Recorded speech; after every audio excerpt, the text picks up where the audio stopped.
pretty much decided I'm just going to buy rental properties, live in it for a year, then I'm going to move.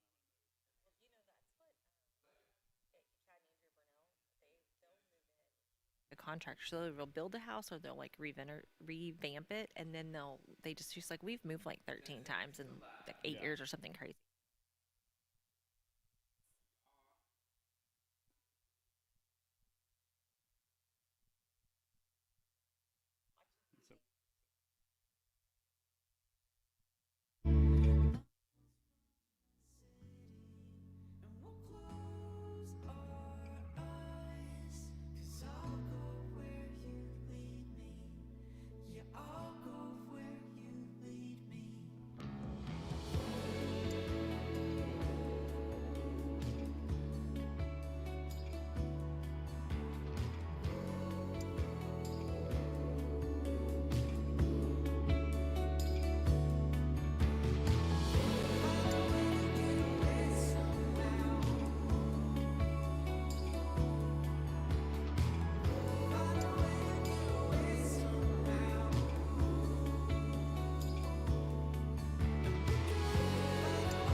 So,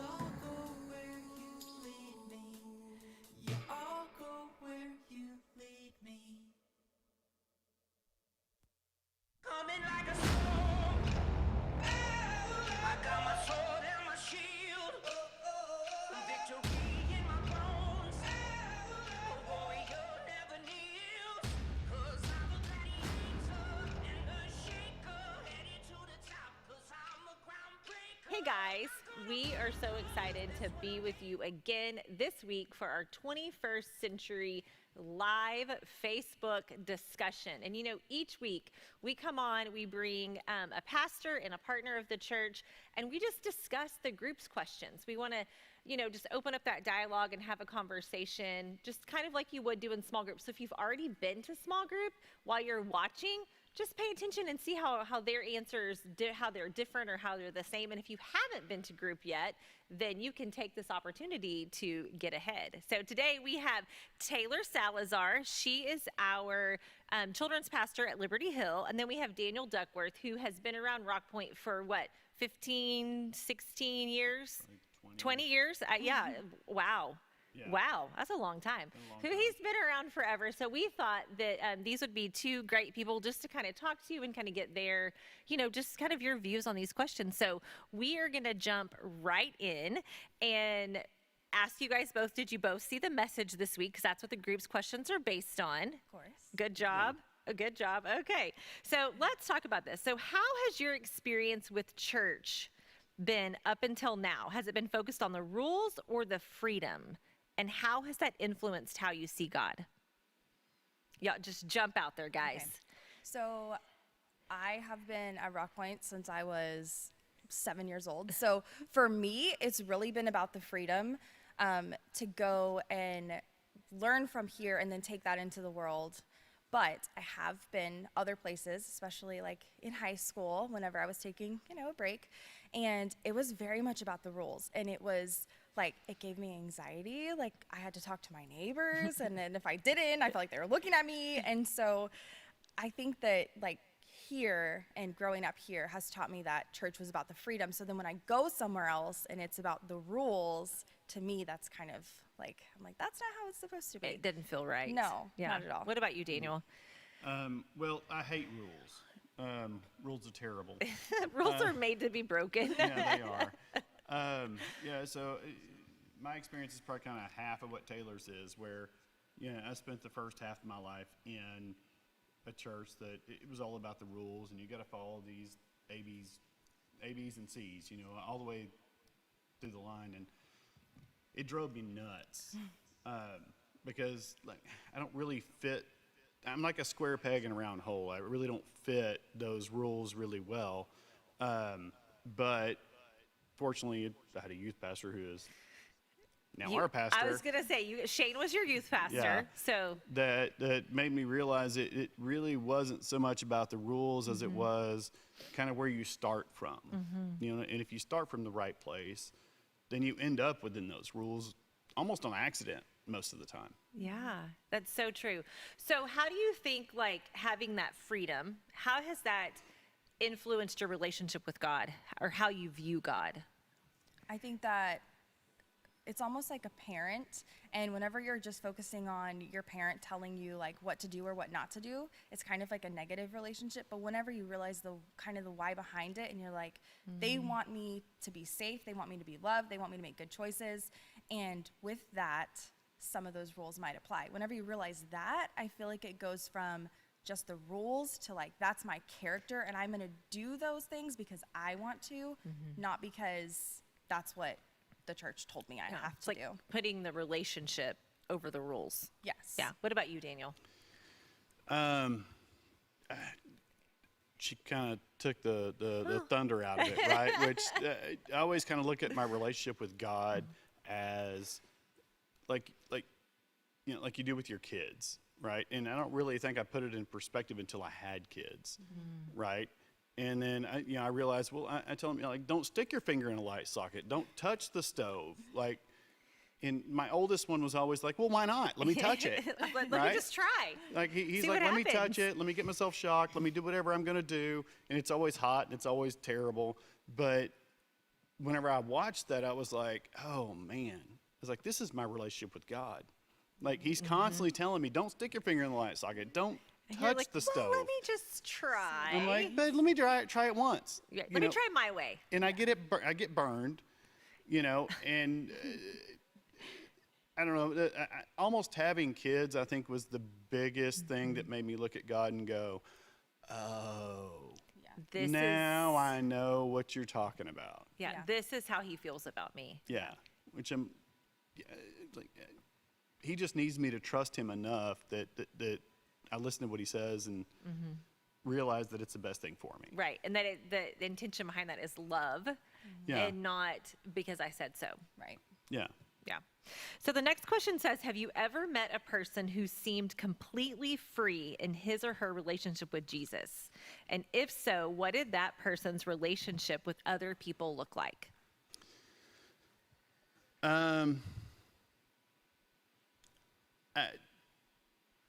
I guess the only time I've really seen it is honestly with Shane, right? Where you know, he's kind of refused to live his life in like this fishbowl of like my life's okay.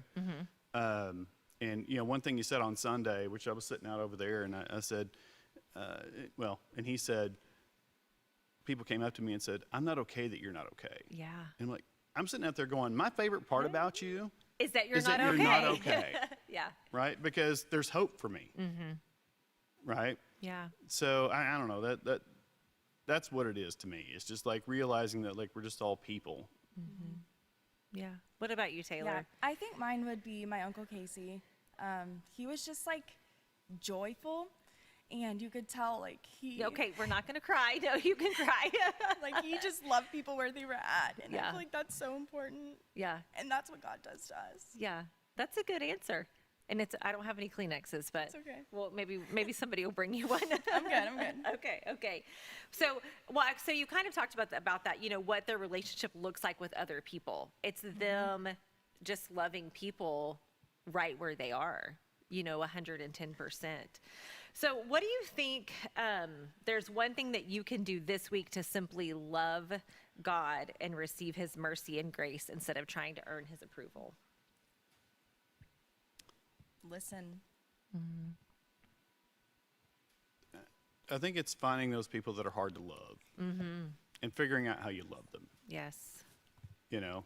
Because, I mean, it's not easy. And I mean, you bring up Casey, and I mean, that's not fair. That's just mean. But I mean, I was sitting there with Darren at small group last night going, man, we just really took the guy for granted. You know, I mean, I've known Casey since I got here. Yeah. And I mean, he loved everybody. Yeah. He really did. The random waitresses, like, Yeah. everybody. Like, yeah, I mean, just loved everybody. He was just a good person. He loved everybody. And I mean, there are a lot of people out there in our lives that are hard to love. Yes. You know, we all have them. Yes. And I think it's trying to figure out, how do you figure out that balance between, like, I want to love you, but also you're a little bit toxic. So, you know, like, how do I Right. keep that at Right. the right distance, but also say, I want to take care of you? Right. So how do you guys feel? I mean, you both have kind of shared that y'all are both kind of on the freedom side, like you can see God for that freedom and not for the rules. So do you feel like there is an area of your life where you have to earn his approval and you don't just accept his grace? No. I was like, That's okay. That's Yeah. okay. No. I don't think I've ever earned, like, approval, like, yeah. We have already said you're not a rule follower. So no, like, yeah, it doesn't go well. Like, there's a lot of stories there, but yeah, it doesn't go well. yeah. So have y'all ever, what would you say to somebody maybe in your life that is still trying to earn like that grace and still trying to earn God's approval? I'd say you're wasting your time. I mean, the most beautiful part about whenever Jesus came is, like, he got rid of those rules and he said, hey, you know, love God, love your neighbor, Yeah. right? And what's funny is when you do those things, from what I've seen, like, it seems like you kind of work yourself into those rules on accident.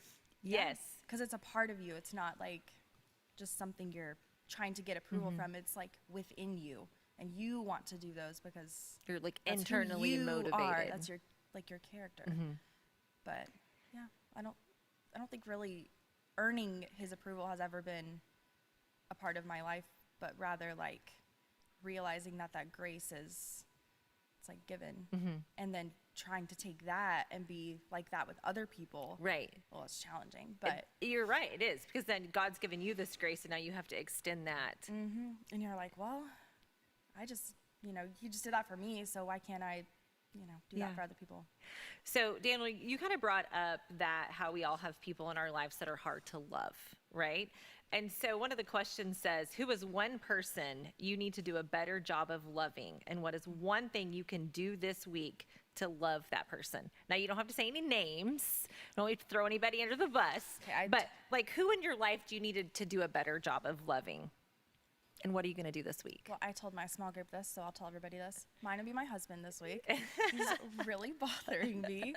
Just with stupid things. Like, we had talked about this. Leaving trash right next to the trash can. Basic husband things. But it's just I like, can't wait for him to watch I this. know. And but it's just like, what in the grand scheme of things does it really matter? Like, no, it doesn't. And why am I so upset about it? Like, it should not matter. So just doing those little things and just saying, well, maybe he had a hard day. Because I look at other people like that. Well, why are they driving terribly? But I'm not like, whatever, cussing them out in the road. It's, Yeah. well, maybe they just lost their job. Or Maybe they need some more grace. Yeah, so then why can't I do that to strangers, but then not my husband?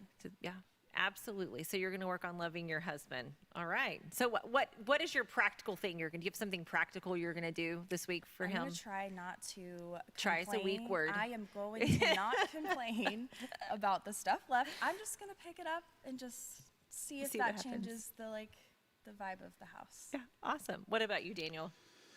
Oh, people that are hard to love. That's a tough one because I want to be careful. But I'd say the people that are tough to love at my house are some of the people closest to me. And that's what's funny. Like, I was talking to my son the other day. Like, he's just like me, right? Which is not good for anybody involved. But he goes out, he's super nice to everybody else, but then, like, inside of his house, like, he can't figure out how to be nice to people inside the house, And I start looking at that, and it's funny how your kids make you go, okay, you're a hypocrite. Like, I'm telling you to be this way with your family, but, I'm not doing the same thing.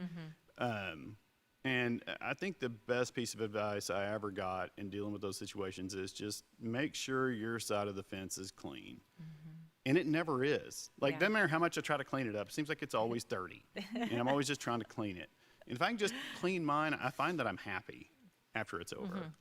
So, without naming any names or kind of getting Yeah. sideways about it, that's what I would say. I like that. I think it's interesting that you guys both kind of pick the people that were closest to you. Yeah. You know, whether it's in your house or just somebody that maybe you have a really strong relationship with. Those can be the people that we have a really hard time offering that grace to. So, I mean, I've heard it said, like you talked about, like you offer more grace to somebody like the stranger at the grocery store, Yeah. you know, than you do to the people in your house. Well, look, and the first person you're always lined up to get mad at is your wife, right?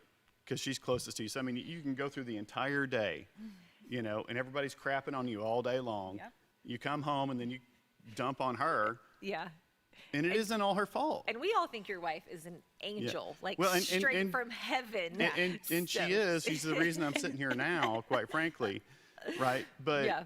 the people closest to us are the ones we dump on the most. And trying to learn not to do that is difficult. Yeah. Well, it's that they say it's like that's your safe person, you know, Yeah. and so that ends up being what happens. So I'm going to read Galatians 5:14, and then we're going to talk a little bit about it. So Galatians 5:14 says, "For the entire law is fulfilled in keeping one command: love your neighbor as yourself."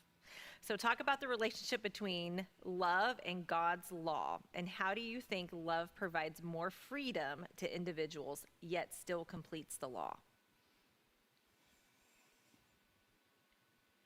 I might need that one more time. Love your neighbor as yourself. Yes.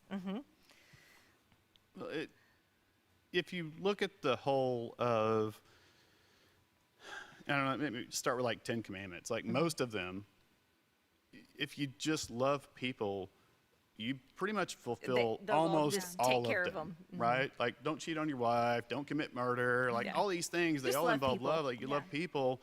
All of a sudden, you realize I'm living within these rules. And then you wake up when you're 40-something years old, like I am, going, I'm a rule follower. Holy crap, whoever thought it? What happened? Yeah, what happened? Like, this isn't right, you know? Yeah. You have anything? Can you ask that one more time? Sure. It says, talk about the relationship between God's love and God's law. How do you think love provides more freedom to individuals yet completes the law? I think it's like a parent again. Like, you love your kids so much that you want to show them how to be productive humans.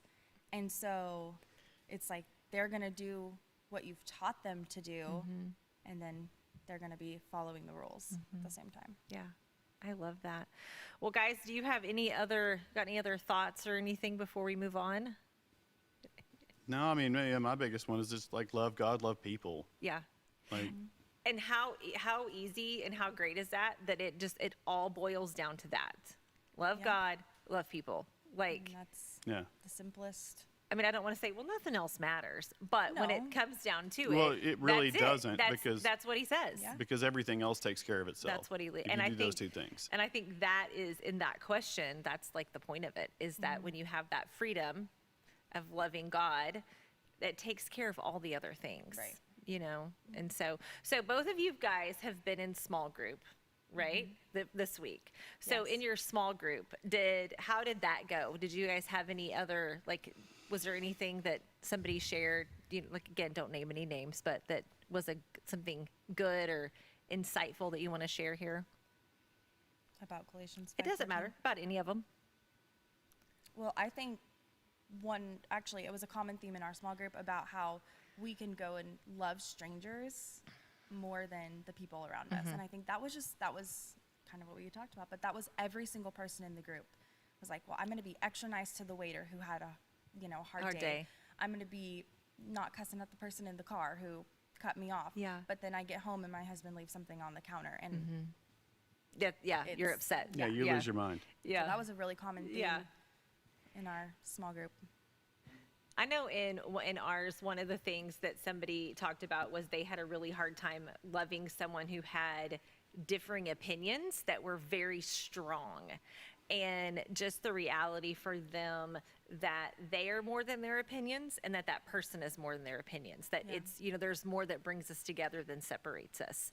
And that was one of those, because it happens to be that person is in their family, you know, and so it is hard when it's somebody really close to you that has such a different opinion, you know.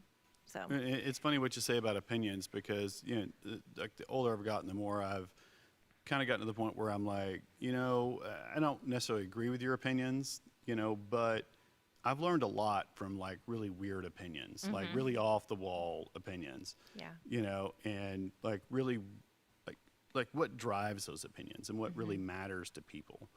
And when you break it down, normally it, like everybody's coming from the same place. They want to love God, they want to love people, or they just maybe want to love people, maybe they don't believe in God, whatever it is.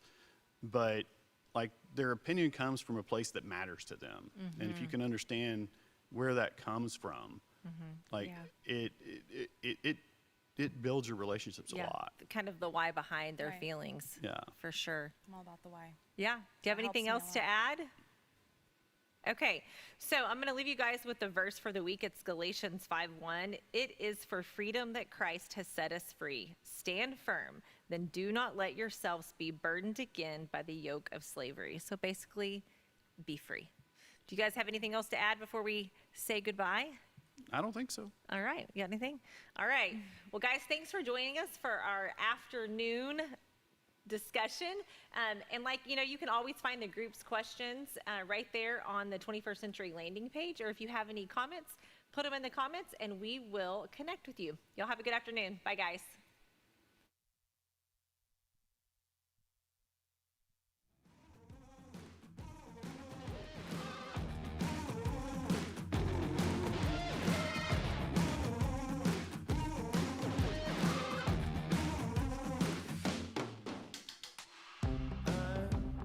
Tired of waiting, lost while I'm sitting at home.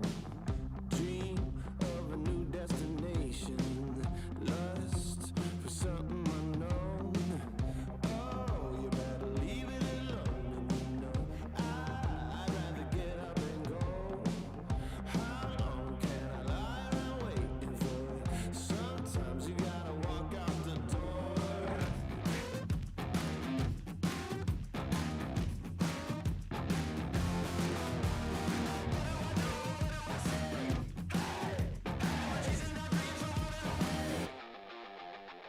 No!